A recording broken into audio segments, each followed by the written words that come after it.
इस दुनिया के अगर सारे धर्मों को अच्छे से एनालाइज करें, हर एक धर्मों को स्टडी करें, तो हमें मालूम ये पड़ती है कि हम जो भी चीजें देखा करते हैं, सभी चीजों को बनाने वाला कोई ना कोई तो है।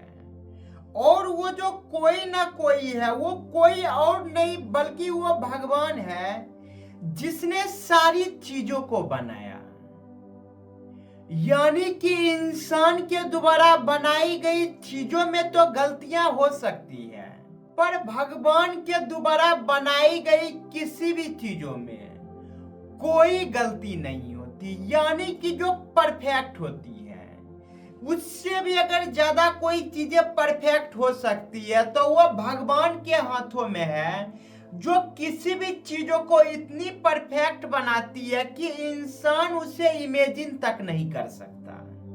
यानी कि आप देख सकते हैं कि किस प्रकार से एक इंसान अगर है तो ये किस प्रकार से खाना खाएगा, किस प्रकार से सांसें लेगा, कैसे ये चला करेगा, कैसे ये सोचा करेगा, कैसे ये अपने वंशज को आगे बढ़ा पाएगा, कैसे बच्चे को पैदा कर पाएगा।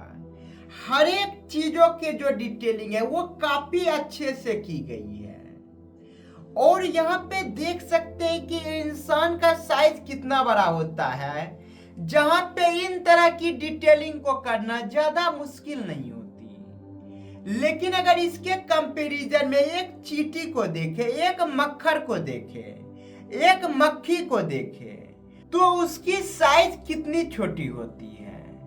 यानी कि एक मक्खी के अंदर भी आंखें होती है, ब्लड होती है, दिमाग होती है, हाथ पैर होते हैं, पंख होते हैं, जो हवा में भी उड़ने के काबिल होते हैं। यानी कि नेचर में हर एक चीजों में इतनी ज्यादा परफेक्शंस देखी जाती है, जितना ज्यादा परफेक्शंस इंसान कभी सोच नहीं सकता। और अगर हर धर्मों को भी स्टडी करें तो हमें ये पता चलती है कि कोई ना कोई तो है, जिसके अंदर इतनी ज्यादा समझ थी कि वह हर चीजों को इतनी खूबसूरती और इतनी डिटेलिंग के साथ बनाया कि इसमें कोई गलती एग्जिस्ट ही नहीं करती।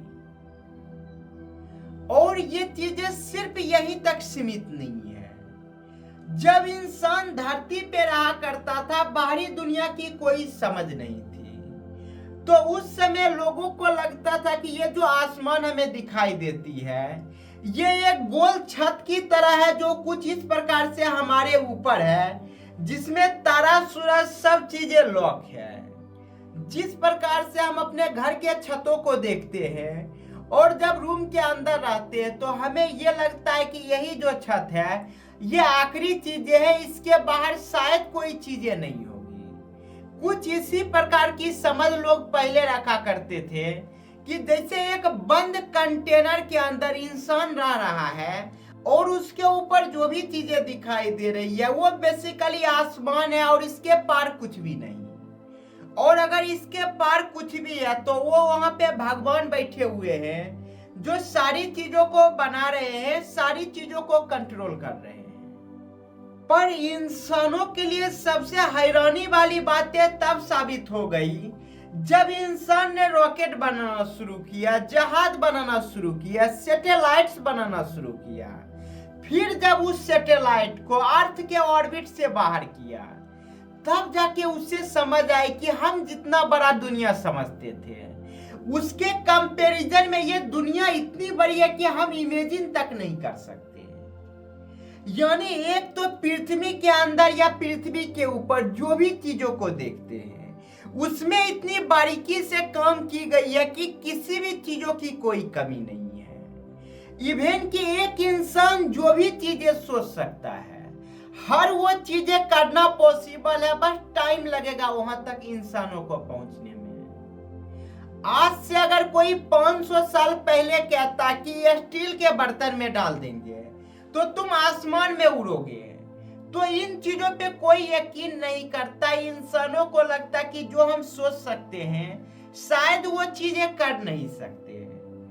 पर इस यूनिवर्स का सबसे खूबसूरत चीजें ही यही है कि अगर हम कोई भी चीजें सोच सकते हैं तो आने वाले टाइम में वो सारी चीजें पॉसिबल हो जाएगी।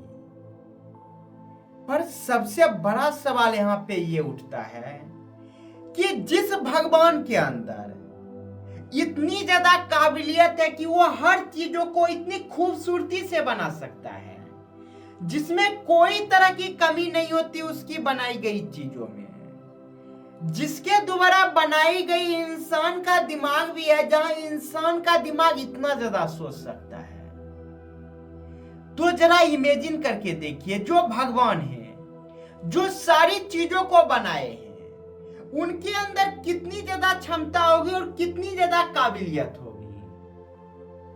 आप सिर्फ एक आंखों को ही देख लीजिए कि आंखों में जो टेक्नोलॉजी है, जिस तरह से ये काम करती है, आज इंसानों को देख सकते हैं कि कितना टाइम लग गया एक कैमरे को डिजाइन करने में, लेकिन कैमरा के अंदर जो खासियत होती है अभी भी इस आंखों के कंपैरिजन में उसका कोई वैल्यू नहीं है।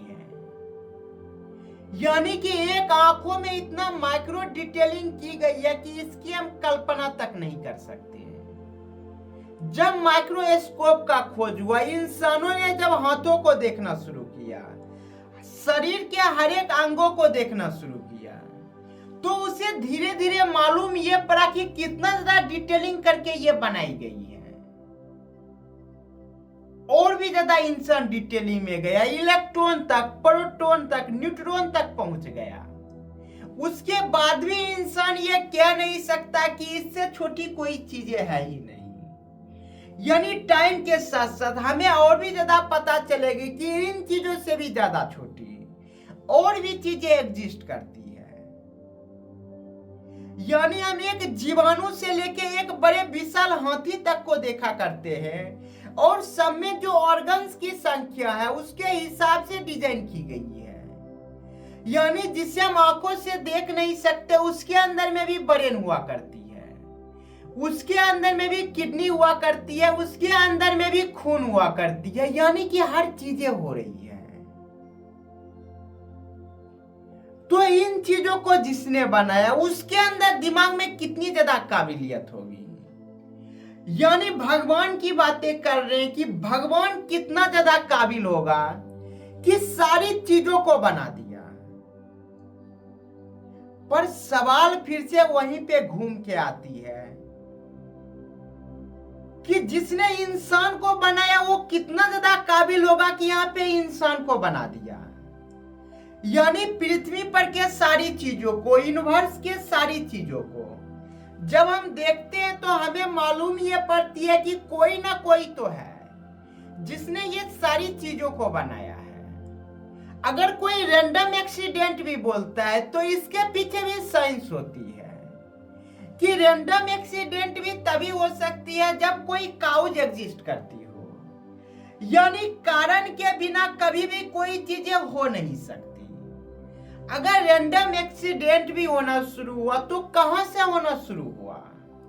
आखिर ये यूनिवर्स आया कहां से, इसे बनाया कौन? अगर इन सारी चीजों को भगवान बनाए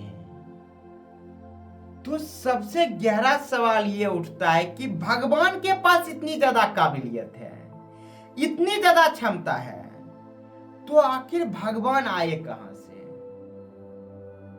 जिस तरह से इस यूनिवर्स को देख के हम ये कहते हैं कि कोई ना कोई क्रिएटर तो है जिसने इन सारी चीजों को बनाया, जिसका नाम हम गॉड दिया करते हैं, भगवान दिया करते हैं। उसी तरह से जो भगवान होते हैं, भगवान को भी तो बनाने वाला कोई ना कोई तो सुपर इंटेलिजेंस होगा। यानी अगर हम ये कह देंगे कि भगवान से ऊपर कुछ भी नहीं, जितने भी चीजों को बनाई गई है सारी चीजों को भगवान ही बनाए हैं, तो फिर सवाल वहीं पे जाके अटक जाता है कि आखिर भगवान आए कहां से? भगवान के अंदर इतनी ज्यादा काबिलियत आई कहां से? ये भी नहीं कह सकते कि भगवान कहीं से आए नहीं, वो पहले से ही एग्जिस्ट करते थे। अगर इस लॉजिक से आगे बढ़ते हैं तो फिर ये पता चलेगी कि यूनिवर्स भी पहले से एग्जिस्ट करती है, यहाँ पे जितने भी जीव जंतु को देखते हैं सारी चीजें पहले से ही एग्जिस्ट करती है, यानी कि हमेशा से चीजें एग्जिस्ट कर रही है, तो फिर बनाने वाला कोई भगवान है ही नहीं। पर ये चीजें सही नहीं है। इतनी चीजों को इतनी काबिलियत से, इतनी बारीकी से जब तक कोई बनाने वाला नहीं होगा तब तक कोई चीजें बन ही नहीं सकता। लेकिन इतनी काबिलियत जो रखता होगा उसे कौन बनाया है? यानी कि अगर भगवान को बनाने वाला अगर कोई सुपर गॉड है, यानी कि भगवान से ऊपर चीजें एक ऐसी चीजें हैं जिसने भगवान को भी बनाया, तो फिर सवाल आता है कि जो ये ऊपर की चीजें हैं जिसे सुपर गॉड कहते हैं उसे कौन बनाया? और अगर इससे भी ऊपर जाए जो सुपर गॉड है उसको कौन बनाया? उसके लिए एक सुपर गॉड है। तो फिर सवाल वहीं पे आती है कि उस सुपर गॉड को कौन बनाया? यानी कि एक ऐसा पैराडॉक्स जो कभी सॉल्व ही नहीं हो सकता। अगर इंसान को बनाने वाला, इस दुनिया को बनाने वाला कोई भगवान है, भगवान के बिना संभव ही नहीं है कि ये चीजें बन सके, तो फिर भगवान को भी तो बनाने वाला कोई चीजें होगी, और जो चीजें भगवान को बनाने वाली होगी उन चीजों को कौन बनाया होगा? यानी एक इनफाइनाइट लूप शुरू हो जाती है जिसे सॉल्व करना इंसानों के बस की बात है ही नहीं। यानी जो नास्तिक हुआ करते हैं या जो आस्तिक हुआ करते हैं, अगर दोनों अपने अपने इंटेलिजेंस को पूरी तरह से यूज करें तो मालूम ये पड़ेगी कि जो भगवान कहते हैं कि भगवान ने इस सारी चीजों को बनाया, वो भी अंतिम में ये कहने को मजबूर हो जाएंगे कि जो सारी चीजें हो रही है वो बस एक रैंडम एक्सीडेंट है। और जो नास्तिक लोग होते हैं वो भी लास्ट में यही पहुंचेंगे कि जो सारी चीजें हो रही है वो रैंडम एक्सीडेंट है। लेकिन जब दोनों रैंडम एक्सीडेंट को एक साथ मिलाएंगे तब ये मालूम पड़ेगी कि कोई ना कोई तो क्रिएटर है जिसने इन सारी चीजों को बनाया, और फिर से लूप वहीं पे शुरू हो जाएगी कि उसको जिसने बनाया उसे किसने बनाया। अगर आपको लगता है कि आप इन सवालों का जवाब दे सकते हैं कि इस दुनिया को किसने बनाया, इंसानों को किसने बनाया, जितने भी जीव जंतु को देखा करते हैं इसे किसने बनाया, अगर आपका जवाब यह है कि भगवान ने बनाए, तो आप कमेंट करके आप हमें यह बता सकते हैं कि फिर भगवान को किसने बनाया। क्योंकि जब आप ये कह रहे हैं कि जितनी भी चीजों को देखते हैं हर चीजें बिना कारण के बनना संभव ही नहीं है, अगर कोई बनाने वाला ना हो तो ये चीजें कभी बन ही नहीं सकती। ये चीजें सही है, बिल्कुल लॉजिकल चीजें हैं, इसमें कोई अंधविश्वास नहीं है। लेकिन जब हम सारी इशारा भगवान की तरफ कर देते हैं तो यही इशारा आगे भी बढ़ती है कि भगवान ने जब सारी चीजें बनाई तो भगवान को भी तो बनाने वाला कोई ना कोई होगा। वहां पे ये कह के बच तो नहीं सकते कि नहीं भगवान को किसी ने नहीं बनाया और उनको जरूरत भी नहीं है किसी को बनाने की। फिर आप वहीं पे चले आते हैं कि अगर इंसान ये कहता है कि इंसान ने इंसान को खुद बनाया, जानवर ने जानवर को खुद बनाया, यहाँ पे जितनी भी चीजों को देखते हैं हर चीजें या तो खुद से बनी है या ऑटोमेटिक बनी है।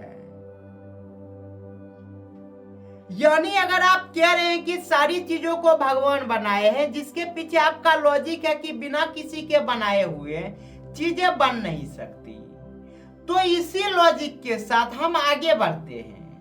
तो भगवान के अंदर जो ये सुपर इंटेलिजेंस वाली पावर है उन्हें भी कोई बनाने वाला होगा। बिना बनाने वाले के चीजें कभी बन ही नहीं सकती, और इसी प्रकार से ये पैराडॉक्स चलते रहेगा। तो आपका क्या सोचना है आप हमें कमेंट करके बता सकते हैं।